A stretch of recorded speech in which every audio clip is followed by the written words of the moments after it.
पढ़ रहे हैं स्पेक्ट्रम की a brief history of modern India को। And under that currently we are on our chapter number 5 और ये वीडियो होगा part 6 of our chapter number 5, that is expansion and consolidation of British power in India।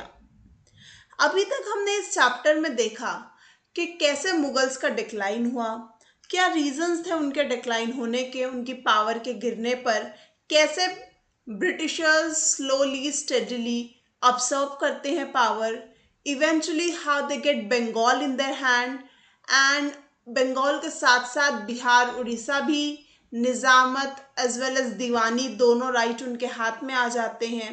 Then specifically हमने हमारे पिछले video में देखा about the Anglo Maratha Wars, कैसे वो वेस्टर्न इंडिया की तरफ आते हैं और वहां पर उन्हें कॉन्फ्लिक्ट होता है with the mighty Marathas. Till now we have seen 2 Anglo Maratha wars और how the Britishers are having an upper hand in these battles.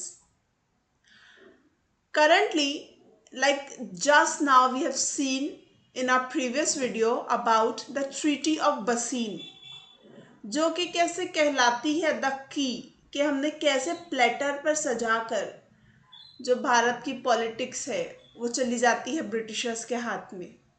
But today we are going to move ahead and we are going to do the third Anglo-Maratha war. And उसके बाद हम देखेंगे the very big question, why did the Maratha lose? क्या था Britishers के पास जो हमारे Indian native umpires lack करते थे?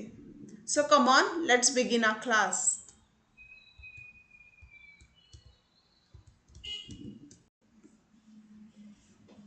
Okay. सो जो थर्ड एंग्लो मराठा वॉर है इट्स स्टार्टेड इन 1817 और ये 19 तक लास्ट करती है, अप्रोक्सीमेटली 2 years। लेट्स अंडरस्टैंड कि ये वॉर जो थी third, like not even first, it is the third Anglo Maratha war. तो क्या बैकग्राउंड है? क्योंकि latest we have seen the treaty of Bassein sign की गई है। सो व्हाट हैपन्स कि थर्ड टाइम भी वॉर की सिचुएशन आ जाती है। सो ये टाइम है लॉर्ड हेस्टिंग का and he had very imperialistic design. किस चीज़ के लिए? ब्रिटिश पैरामाउंटेसी के लिए, अपनी ब्रिटिश ताकत को भारत पर बढ़ाने के लिए वो जो डिज़ाइन इस्तेमाल करते हैं वो बहुत ही इम्पेरियलिस्टिक होगा।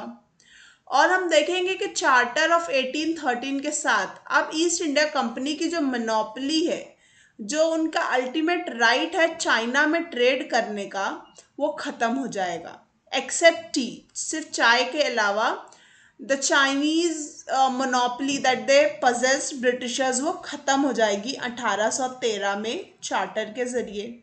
अब अगर एक जगह पर ब्रिटिश की मोनोपोली ख़त्म हो रही है, घट रही है, सो ऑफकोर्स वो अब क्या तलाश करेंगे? They were in search of new markets. अब उन्हें अगर चाइना में नहीं तो कहीं और सही, but they need the market. So इसीलिए जो भारत में उनकी इम्पेरियलिस्टिक पॉलिसीज है वो बहुत बदल जाएंगी, बहुत अग्रेसिव हो जाएंगी, and now they just want the monopoly over everything. अब बात करते हैं पिंडारीज की। ये पिंडारीज कौन थे? So they were made up of many caste and class. एक मिक्स बैग ऑफ पीपल थे पिंडारी कम्युनिटी में, जो कि अलग अलग कास्ट और क्लास से बिलोंग करते थे। अब ये मराठास के साथ किस तरीके से अटैच थे? सो जैसे कि मैंने आपको बताया कि मर्सिनरीज क्या होते हैं, ये एक तरीके के पेड आर्मी होती है जो आपका वर्क करेगी, आपके साथ बैटल में शामिल होगी for the particular time, just for the money sake. ये आपकी आर्मी में इसलिए नहीं होते हैं because they are from your region, और वो नेशनलिज्म और रीजनलिज्म की भावना की वजह से उसमें है। They just do it for the sake of money. So वो मराठा आर्मी में एज मर्सिनरी शामिल थे। लेकिन जब मराठाज वीक हो जाते हैं और जो पिंडारी की एम्प्लॉयमेंट है मराठा आर्मी में वो उतनी रेगुलर नहीं रह जाती है, तो पिंडारीज उनसे दूर हो जाते हैं। और इसका कॉन्सिक्वेंस क्या होगा? जब एक जगह उनकी एम्प्लॉयमेंट कम हो रही है, ख़त्म हो रही है, इट्स नॉट दैट रेगुलर, सो वो दूसरे एरियाज में प्लंडरिंग शुरू कर देते हैं। पिंडारीज के ताल्लुक से ये बात बहुत फेमस है that they use to loot people, मतलब वो लूट मार किया करते थे। That is the Pindari community, how they survived. So अब जो नेबरिंग किंगडम्स हैं, नेबरिंग एरियाज है, वहां पे प्लंडरिंग की जो बातें हैं वो बहुत बढ़ जाएंगी। अब ऑफ कोर्स जो कंपनी के अंडर जो एरियाज है वहां पर भी प्लंडर किया जाएगा, और ब्रिटिशर्स इससे बड़े ही नाराज हो जाएंगे। Of course no one is going to be happy अगर आपके एरिया पर लूटमार हो रही है तो। बट यहाँ पर क्या होगा कि the English are going to blame the Marathas, that के आपने उन्हें शरण दी थी, you have given them the shelter and now they are charged with it and they are doing it. जो पिंडारी लीडर्स होंगे, जिनमें होंगे फॉर एग्जांपल आमिर खान या फिर करीम खान, ये सरेंडर कर देंगे ब्रिटिशर्स के सामने ड्यूरिंग दी सिचुएशंस। लेकिन हम देखेंगे कि एक और उनके लीडर होंगे जिनका नाम होगा चीतू खान, ये सरेंडर नहीं करेंगे and he is going to fled, वो भाग जाएंगे जंगल की ओर। अब जैसे कि हमने देखा था कि सेकंड एंग्लो मराठा वॉर जो हुई थी उसका अंत जो है ट्रीटी ऑफ बसीन के साथ हुआ था। और ट्रीटी ऑफ बसीन किसके साथ साइन की गई थी? पेशवा के साथ, बाजीराव द सेकंड के साथ।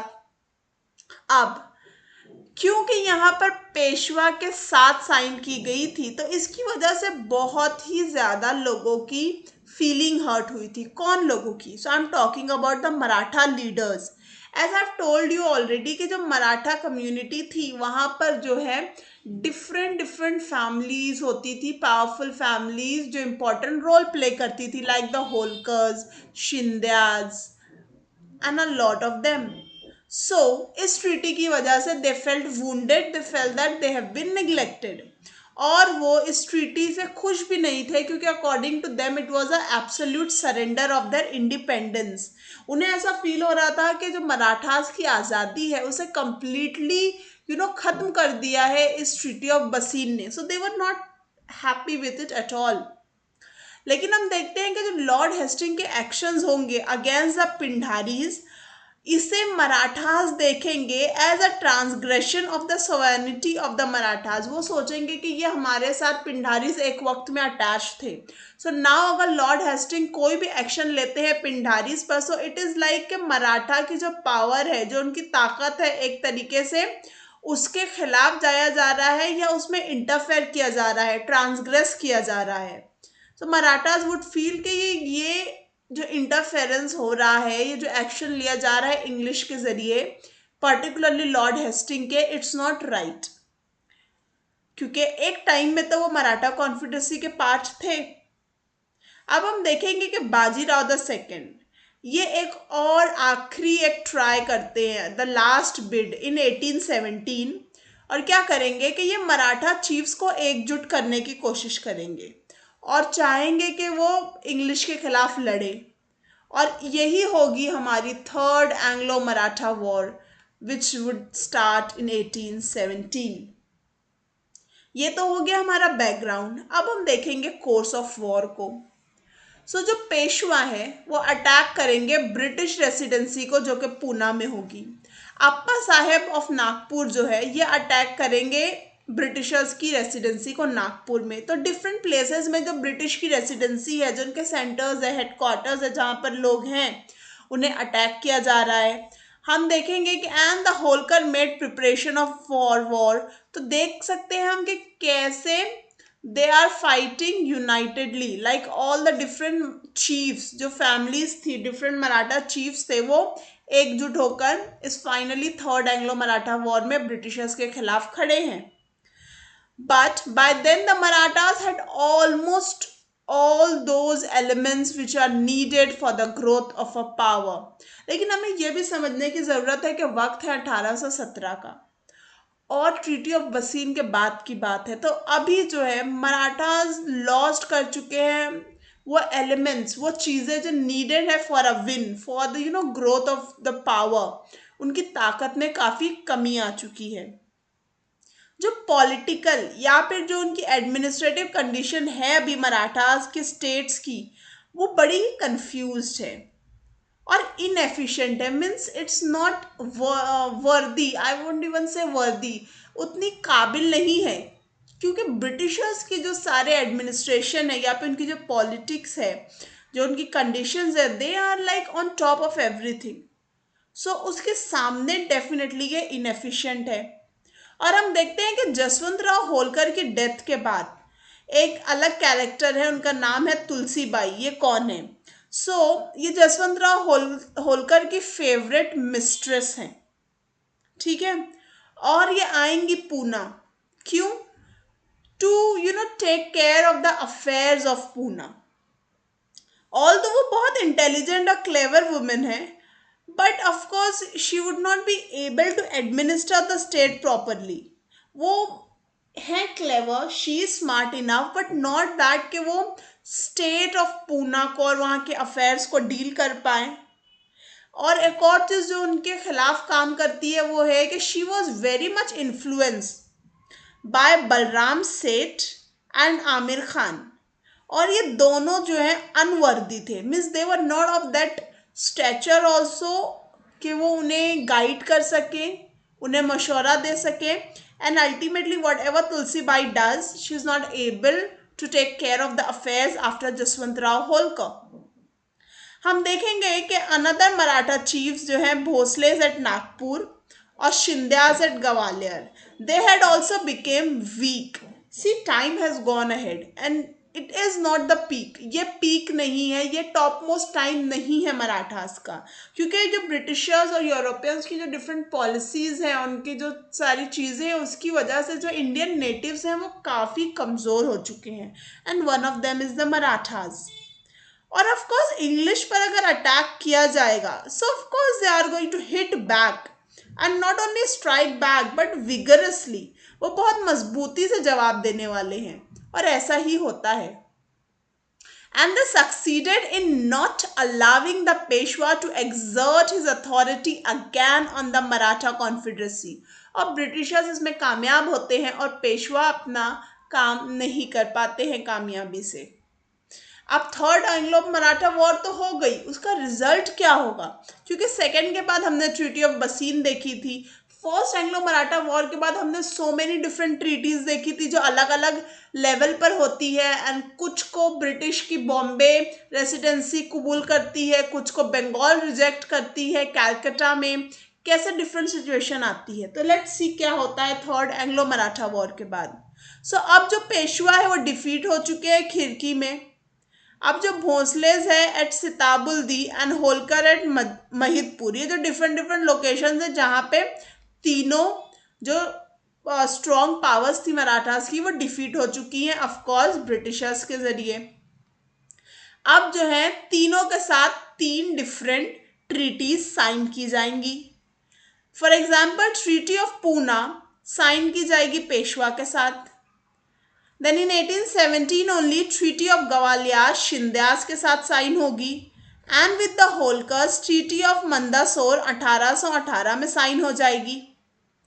हम देखेंगे कि जून 1818 आते आते जब पेशवा होंगे उनको फाइनली सरेंडर करना पड़ेगा ऑफकोर्स ब्रिटिशर्स को। और जो मराठा कॉन्फेडरेसी है, जो जो उन्होंने एकजुट ताकत बनाने की कोशिश की थी of all the different Maratha chiefs, वो डिसॉल्व हो जाएगी, वो बर्खास्त हो जाएगी। और जो पेशवाशिप होगी, दिस इज वेरी इंपॉर्टेंट, जो पेशवाशिप होगी वो अबॉलिश हो जाएगी कि from here now on we don't have any पेशवाज।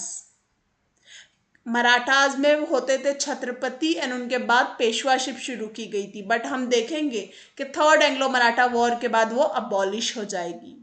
Peshwa Bajirao अब बन जाएंगे ब्रिटिश रिटेनर बिथूर में, जो कि कानपुर में है। वो बस बेसिकली ब्रिटिश की सुप्रीमेसी में आ जाएंगे और उनके अंडर ही होंगे। हम देखते हैं कि छत्रपति शिवाजी महाराज की लीनियल डिसेंडेंट से प्रताप सिंह को रूलर बना दिया जाएगा एक बड़ी ही स्मॉल प्रिंसिपैलिटी का सतारा में, जो कि पेशवा के डोमिनेंट के बाहर होगी।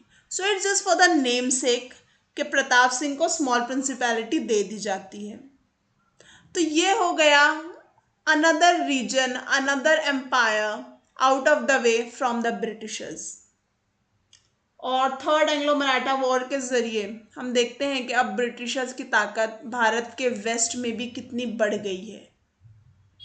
But all of that we have understood, but एक सवाल है कि क्यों हम हारे, why the Marathas lost, although we know that कि of course it was not the very peak of the power of the Marathas, ये जो वक्त था 1817 का 19 तक, लेकिन और क्या डिफरेंट चीज़ें थी जो कलेक्टिवली रिजल्ट देती हैं ये कि हम इतनी बुरी तरीके से देखते हैं the defeat of Marathas. So there were of course several reasons, but हम देखेंगे क्या मेन रीजंस थे। पहला तो है इनएप्ट लीडरशिप। अब लीडरशिप जो थी मराठास की at that time, Maratha state जो है हमेशा से बड़ा ही डिस्पोटिक रहा है कैरेक्टर में। अब सवाल आता है डिस्पोटिक क्या होता है। डिस्पोटिक ऐसा होता है कि जहाँ डिस्पोटिक कैरेक्टर मतलब होता है कि जो सेंटर है वहां से हर किसी को काम दिया जाता है, हर किसी को ऑर्डर्स दिए जाते हैं, and the centre is the most powerful. लेकिन ये जो पॉलिसी होती है डिस्पोटिज्म की या डिस्पोटिक कैरेक्टर जो है उसी वक्त चलता है जब आपका रूलर, आपका जो मेन पर्सन है वो बहुत स्ट्रांग हो। अगर if your leader is not strong enough to handle all the things and the power and the pressure, so चीज़ें बहुत बुरी तरीके से ख़राब हो जाती हैं, and that happened with the Marathas. The personality and the character of the head of the state had a great bearing on the affairs of the state. of course आपका लीडर जो है उस वैसे ही आपका स्टेट होगा, बट अनफॉर्चुनेटली हम देखते हैं कि जो मराठा लीडरशिप होगी, बाजीराव द सेकेंड, दौलत राव शिंदे या जसवंत राव होलकर, ये सब बड़े ही सेल्फिश और वर्थलेस साबित होंगे विथ रिगार्ड टू कि ये लार्जर पिक्चर में मराठास के लिए काम नहीं करेंगे, अपने पर्सनल गेन के लिए काम करेंगे, जिसकी वजह से वो लीडरशिप नहीं दे पाएंगे जो अर्लियर टाइम्स में मिली मराठास को under the great छत्रपतिज।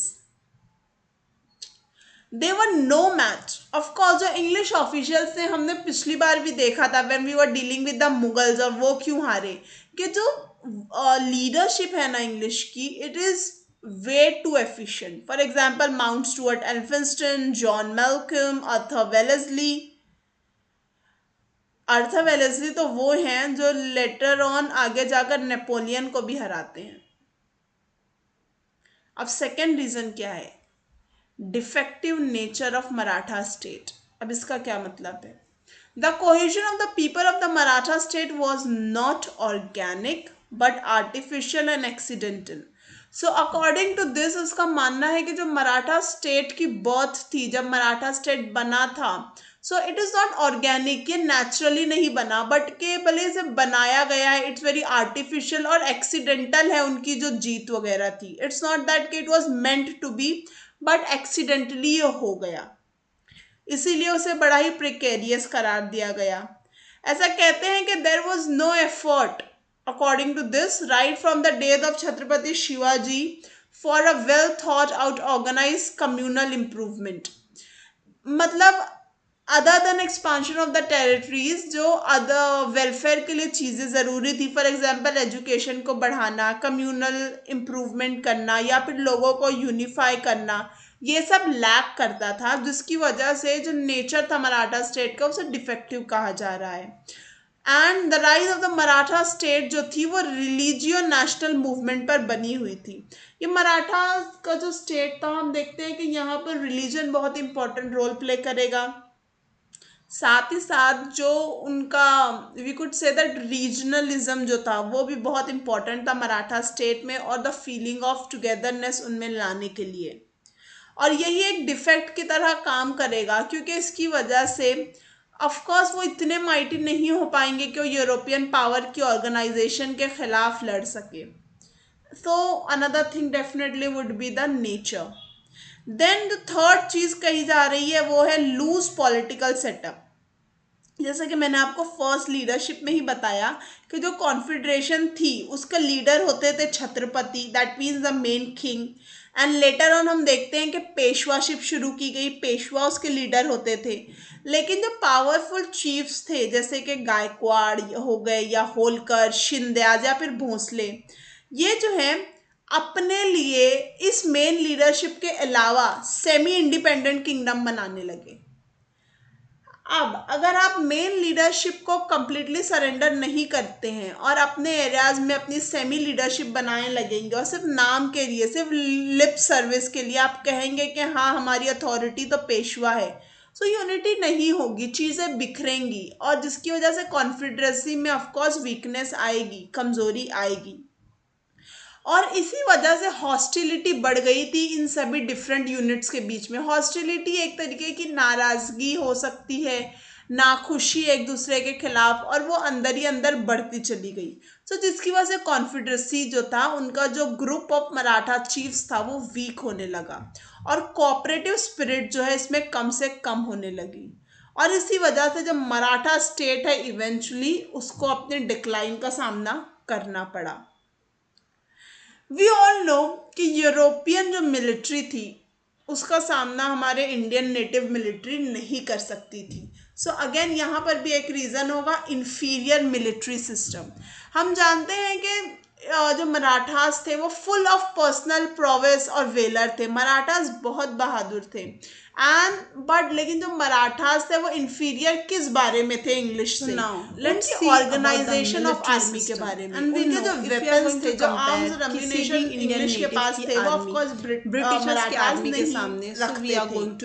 And we all have studied about English कितने डिसिप्लिन थे विद रिगार्ड टू देयर। हाँ ये बात है कि मराठास जो उनकी है लीडरशिप कितनी इफेक्टिव थे, वेलर थे, बहुत बहादुर थे and they were really good with their work. But लेकिन अगर हम उसे कंपेयर करेंगे इंग्लिश की ऑर्गेनाइजेशन के साथ, उनकी फोर्सेस जिस तरीके से वॉर में काम करती थी, उनके पास जो आर्म्स अम्यूनेशन, उनके जो हथियार थे, जो डिसिप्लिन उनकी आर्मी मेंटेन करती थी और कितनी इफेक्टिव थी उनकी लीडरशिप। इवन हम ये भी देख चुके हैं कि उनकी आर्मी में जो भर्ती का जरिया था वो कितना मेरिट बेस्ड था। वो किसी भी फैमिली या हेरिडिटरी बेस नहीं था, जो लायक होता था उसे ही पोजीशनिंग मिलती थी। तो इसकी वजह से उनकी लीडरशिप जो थी वो हमेशा बहुत ही पावरफुल रही। और जो हमारी सेंट्रीफ्यूगल टेंडेंसीज हैं of divided command accounted for much of the Maratha failures. सी हम अगेन यहाँ पे वही बात आ जाती है, सेंट्रीफ्यूगल टेंडेंसीज, दैट मीन हमारा जो सेंटर है उसी से ही हर कोई कनेक्टेड होता है और यही रहा है mostly Indian native system of working. इसकी वजह से जो कमांड्स है कई वक्त में सही से नहीं जा पाती हैं अगर लीडरशिप एबल नहीं है तो, और इसकी वजह से फेलियर का भी सामना करना पड़ता है। Treachery in the ranks was instrumental in weakening the forces. हमारे यहाँ जो रैंक्स होते थे वो कैसे दिए जाते थे? हेरिडिटरी बेस पर, name of the family, her bar merit को कंसिडर नहीं किया जाता था। लेकिन हम देखेंगे कि ब्रिटिशर्स में हमेशा मेरिट, काबिलियत ही इंपॉर्टेंट रहेगी। और जो अडॉप्शन हुआ मॉडर्न टेक्निक्स का वॉरफेयर में बाय द मराठाज, उन्होंने कोशिश की, they definitely accepted that, but वो इनएडिक्वेट थी क्योंकि उनके सामने इंग्लिश थे जो इसमें बहुत ज़्यादा ही माहिर थे। मराठास थोड़ा निग्लेक्ट कर देते हैं importance of artillery. Though the Poona government setup an artillery department setup किया जाता है बट वो इफेक्टिवली फंक्शन नहीं कर पाता है और लैक कर जाता है जब उनका सामना इतनी बड़ी ताकत से होता है जो कि ब्रिटिशर्स होंगे। अगर हम बात करें किसी भी चीज़ की तो वहाँ पर चाहिए पैसा, even to get the weapons. अगर आपको अपनी आर्मी स्ट्रॉन्ग करनी है तो आपको यू नीड गुड इकोनॉमी और उसके लिए होनी चाहिए आपकी अच्छी इकोनॉमिक पॉलिसी। लेकिन हम देखेंगे कि जो मराठा लीडरशिप होगी वो फेल कर जाएगी इवॉल्व करने में, बनाने में, उभारने में एक स्टेबल इकोनॉमिक पॉलिसी, जो कि समय बदलते हो बट वो उनकी जो पॉलिसी है उसके साथ बदले और टाइम की ज़रूरत को समझे। लेकिन हम देखेंगे कि जो पॉलिसीज होंगी बहुत स्टेगनेंट होंगी, बहुत रुकी हुई, बहुत रिजिड होंगी, वो बदलते वक्त के साथ नहीं, डायनामिकली नहीं चेंज होंगी। और हम देखते हैं कि नो इंडस्ट्रीज और फॉरेन ट्रेड ओपनिंग्स, ये जो बहुत इंपॉर्टेंट रहा है फॉर एग्जांपल प्रोडक्शन के लिए, और आपको ट्रेड जो है आपकी इकोनॉमी में कितना इंपॉर्टेंट रोल प्ले करता है, बट ये दोनों ही लैक कर रहे थे मराठा अंपायर से। सो अगर हम बात करें इकोनॉमी की तो it was not conducive to a stable political setup, मतलब वो इस काबिल नहीं थी, वो सही नहीं थी एक पॉलिटिकल सेटअप को स्टेबली सपोर्ट करने के लिए, क्योंकि कोई भी पॉलिटिकल सिस्टम हो उसे इकोनॉमी की मदद की ज़रूरत होती है। And we know that English का जो पॉजिटिव पॉइंट था वो ये था कि उनकी न सिर्फ पॉलिटिकली वो स्टेबल थे बट इकोनॉमिकली भी they were much more than stable. उनके पास एक्सेस में पैसा था जो कि उनके लिए बहुत ही कारआमद साबित होता है। And of course we know that कि डिप्लोमेसी जो है ब्रिटिशर्स की, वो हमने एंग्लो मैसूर वॉर्स में भी देखा, हमने प्लासे में भी देखा, and we have seen in the Maratha के कॉन्फ्लिक्ट में भी, कि उनकी जो डिप्लोमेसी है और जो उनका स्पॉइनेज है, स्पॉइनेज एक तरीके का हो जाता है स्पाई सिस्टम, जो उनके खुफिया एजेंट्स होते हैं। English had better diplomatic skill, उन वो लोग के पास ये जो स्किल थी क्या थे, वो अलाइज बहुत अच्छे से बनाते थे। अलाइज मतलब अपना, कहते हैं ना दुश्मन का दुश्मन आपका दोस्त होता है, इस पॉलिसी पर ब्रिटिश वर्क करते थे। और इसकी वजह से वो क्या करते थे, अपने एनिमी को अकेला कर देते थे, आइसोलेट कर देते थे। और वो डिसयूनिटी जो थी, हम जानते हैं कि मराठा चीफ्स में, क्योंकि वो अपने सेमी अथॉरिटी बनाते जा रहे थे, उसकी वजह से उनका काम बहुत आसान हो गया था। एवरीथिंग वॉज सिंप्लीफाइड, क्योंकि एनीवेज फूट थी, उन्हें बस उस फूट को बढ़ाना था। और इस डिप्लोमेटिक सुपीरियरिटी का वो फ़ायदा उठाएंगे और बहुत इजीली अपने टारगेट पर जीत जाएंगे। Unlike the Marathas ignorance and lack of information about their enemy, लेकिन जो मराठास होंगे वो इसमें बहुत बुरे होंगे। They would not have that much information कि उनके एनिमी क्या कर रहा है, लेकिन ब्रिटिशर्स के पास सारी इंफॉर्मेशन होगी, उनके स्पाई सिस्टम की वजह से, उनके स्पॉइनेज की वजह से।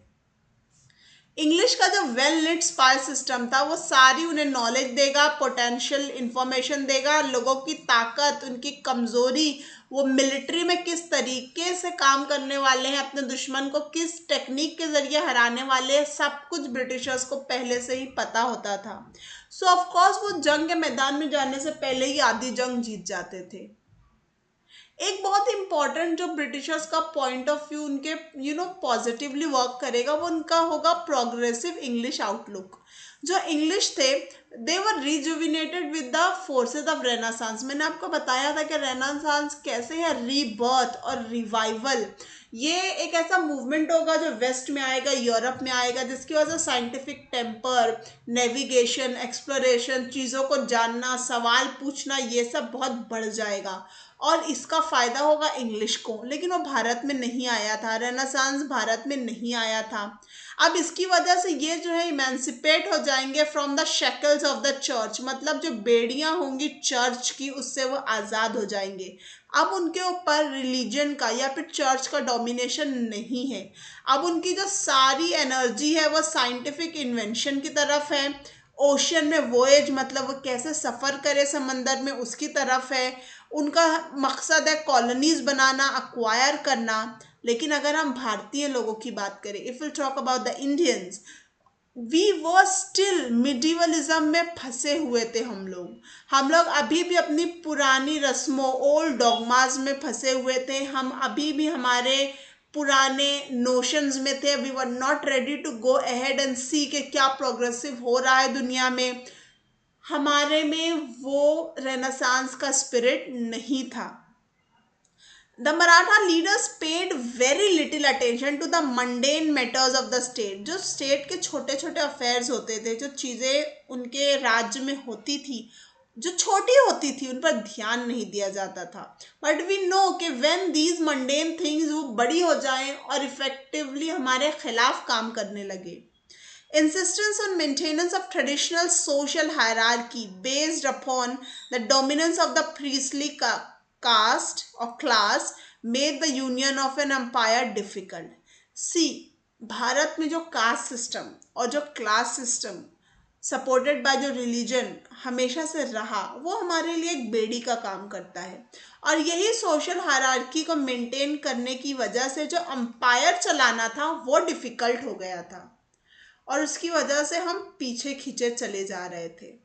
और अगर हमें कुछ आखिरी लाइन कहनी हो तो we can say that it can be concluded that English attacked a divided house which started crumbling after a few pushes. ऐसा कहा जा रहा है कि जो मराठास थे वो ऑलरेडी डिवाइडेड थे, उनके जो चीफ्स थे वो ऑलरेडी डिवाइडेड थे। उन्हें बस कुछ धक्का देने की जरूरत थी कि वो जमीन पर आ गिरे, वो क्रम्बल हो गए। So that was the third Anglo Maratha war और व्हाई द मराठास लॉस्ट। हम हमारे अगले लेक्चर में देखेंगे कॉन्क्वेस्ट ऑफ सिंध, और हम देखेंगे conquest of Punjab, role of Ranjit Singh जो कि सुकर सुकिया क्लैन से बिलोंग करते थे। All of that in our next class.